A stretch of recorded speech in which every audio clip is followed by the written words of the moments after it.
Hello students. Now in board exam you will get the question evaluate the following expression, question number 24, part B, section 1, where you have to evaluate these expressions. Now for this you should know the operator precedence, how to solve it. So here you can see highest to lowest. First we will solve the parenthesis, सबसे पहले bracket को solve करेंगे. Then we will solve the exponentiation to the power को second उसमें solve करेंगे.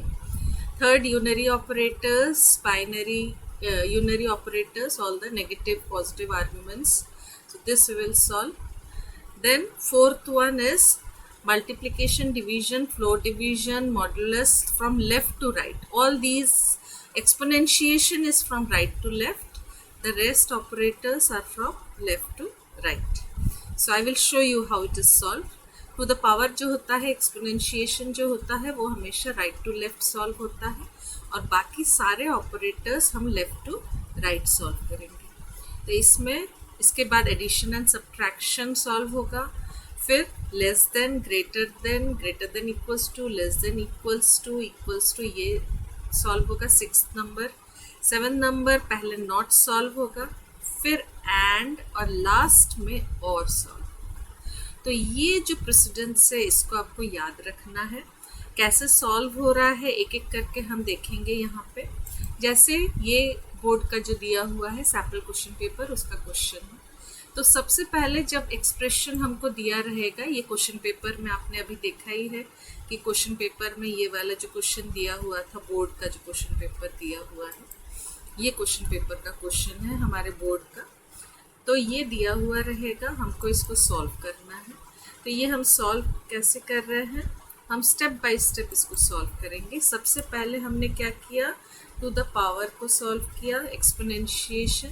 तो सबसे पहले 4 टू द पावर 2 इसको सॉल्व करेंगे. तो इसका आंसर कितना आया, 4 4 द 16 आया. सेकेंड नंबर पे क्या सॉल्व होगा, इसमें इनटू या स्लैश या मॉड या फ्लोर डिवीजन. ये जो लेफ्ट टू राइट है, लेफ्ट टू राइट मीन्स पहले लेफ्ट से सॉल्व होगा. तो पहले 6 इंटू 3 सॉल्व करेंगे, 6 3 द 18. इसके बाद 16 फ्लोर डिवीजन 5, तो 5 3 द 15, सो 3 आ जाएगा इसमें, -8. तो 18 plus 3 will be 21, -8 will be 13. So answer is 13. ये ऑलरेडी CBSE ने इसको दिया हुआ है, तो ये आप आंसर को चेक कर सकते हैं. Now next question, CBSE has given this one. So here how to solve it, कैसे हम solve करेंगे. सबसे पहले 10 greater than 5 true, yes बड़ा है 10.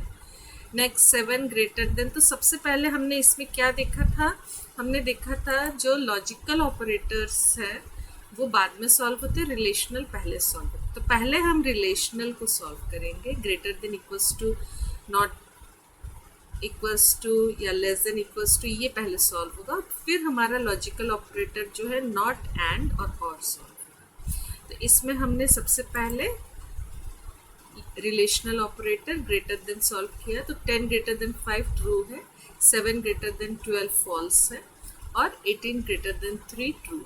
सॉल्व होने के बाद फिर लॉजिकल में नॉट सॉल्व होता है, फिर एंड और उसके बाद लास्ट में और सॉल्व होता है. तो यहाँ पे नॉट सॉल्व होगा, तो पहले नॉट ट्रू सॉल्व होगा. तो नॉट ट्रू का आंसर क्या होगा, फॉल्स होगा. फिर ये गलत है, इसको करेक्ट कर लेते हैं हम, क्योंकि पहले एंड सॉल्व होगा, उसके बाद तो पहले हमारा एंड सॉल्व होगा. तो एंड को सॉल्व करने के लिए हम ट्रू एंड फॉल्स, क्या होगा हमारा यहाँ पे फॉल्स होगा. तो true and false is false और ट्रू, फॉल्स और, अब दोनों ही फॉल्स है, फॉल्स और फॉल्स है, तो आंसर विल बी फॉल्स.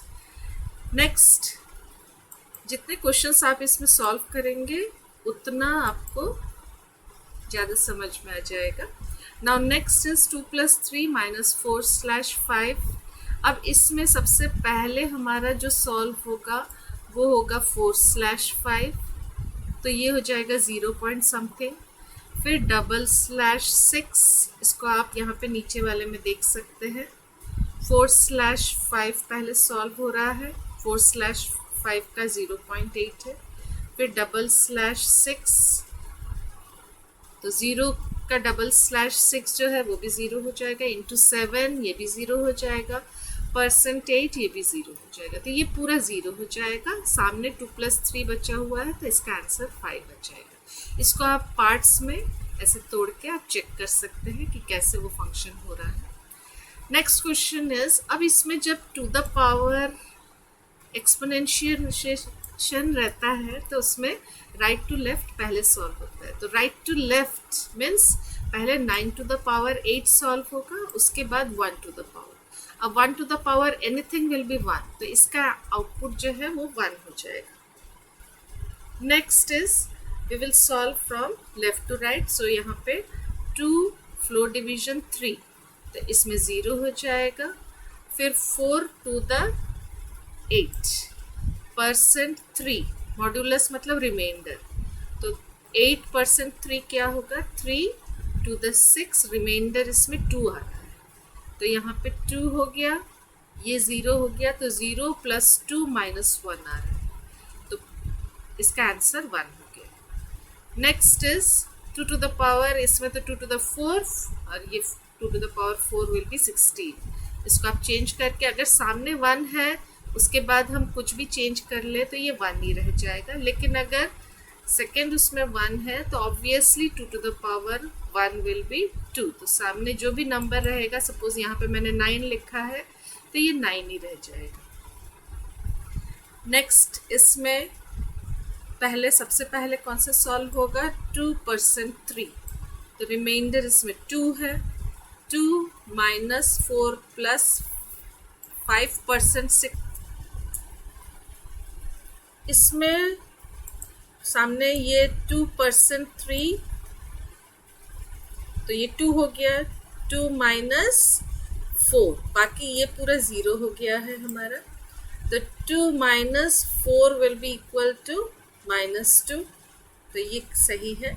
आप इसको तोड़ के सॉल्व करके बहुत सारे अलग अलग इसमें डाल के आप चेक कर लीजिए कौन से एक्सप्रेशंस। अब इसमें कंफ्यूजन जो आता है मैं वो दिखा दे रही हूँ। कंफ्यूजन इसमें एंड और ऑपरेटर्स, डायरेक्ट वाले तो ट्रू एंड फॉल्स वाले ये सॉल्व हो जाएंगे आपसे, क्योंकि यही पूछे जाएंगे एग्जाम में। तो इस केस में ट्रू एंड फॉल्स और नॉट, तो इसका हमने प्रेसिडेंस देख लिया है। सबसे पहले नॉट को सॉल्व करेंगे, फिर एंड, और उसके बाद लास्ट में हम और को सॉल्व करेंगे। और इसमें भी अगर रिलेशनल ऑपरेटर है, पहले रिलेशनल ऑपरेटर सॉल्व करेंगे।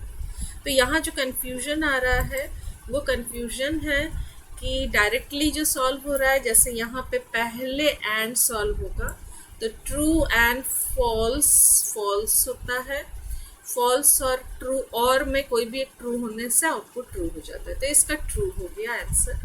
सेम यहाँ पे पहले नॉट सॉल्व होगा, नॉट ट्रू में फॉल्स होगा, उसके बाद एंड सॉल्व होगा, true and false is false, false और फॉल्स इज फॉल्स।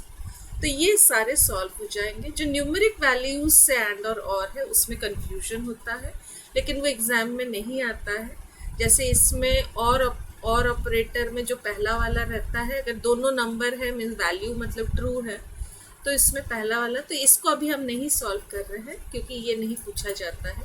क्योंकि इसको आप अगर सॉल्व करने जाएंगे तो इसमें थोड़े बहुत, जैसे ये वाले क्वेश्चन में आउटपुट 2 आ रहा है, तो इस केस में क्या होता है कि पहले नॉट सॉल्व होगा, नॉट में ये फॉल्स या 0 हो जाएगा, फिर एंड सॉल्व होगा, एंड में हमेशा जो सेकेंड वाला है वो रहता है, 2 रहता है, और में हमेशा फर्स्ट वाला, अगर ट्रू दोनों ट्रू है तो फर्स्ट वाले वैल्यू को लेते हैं, तो इसका आउटपुट 2 होगा।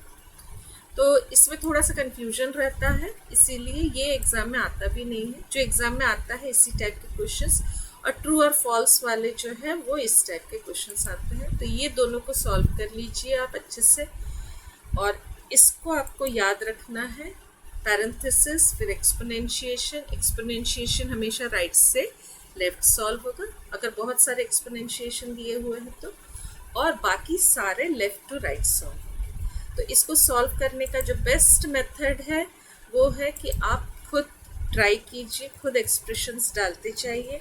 जैसे यहाँ पे मैंने एक्सप्रेशन सपोज लिखा 2 then into 3 /4 minus 5, then to the power 1, then again to the power 9, then which one is left? Percent is left, so we will use here percent 2. अब इसको सॉल्व कीजिए, आप लोग पॉज करके सॉल्व कीजिए और check कीजिए आंसर से। जैसे मेरा आंसर जो आएगा ये 5 to the power 1, तो ये 5 हो जाएगा। नेक्स्ट यहाँ पे सॉल्व करेंगे 3 to the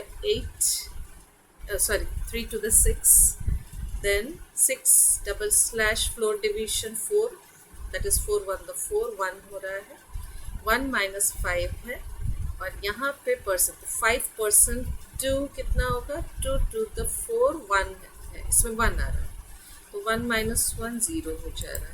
आंसर चेक कर लीजिए 0। तो आप इसको चेंज कर करके आप सॉल्व कर सकते हैं। जैसे ये 5 की जगह पे यहाँ पे अगर 4 डाल दो तो यहाँ पे रिमाइंडर जो है वो 0 हो जाएगा, तो माइनस तो ये 1 आ जाएगा। इसका आंसर अभी 1 आ गया।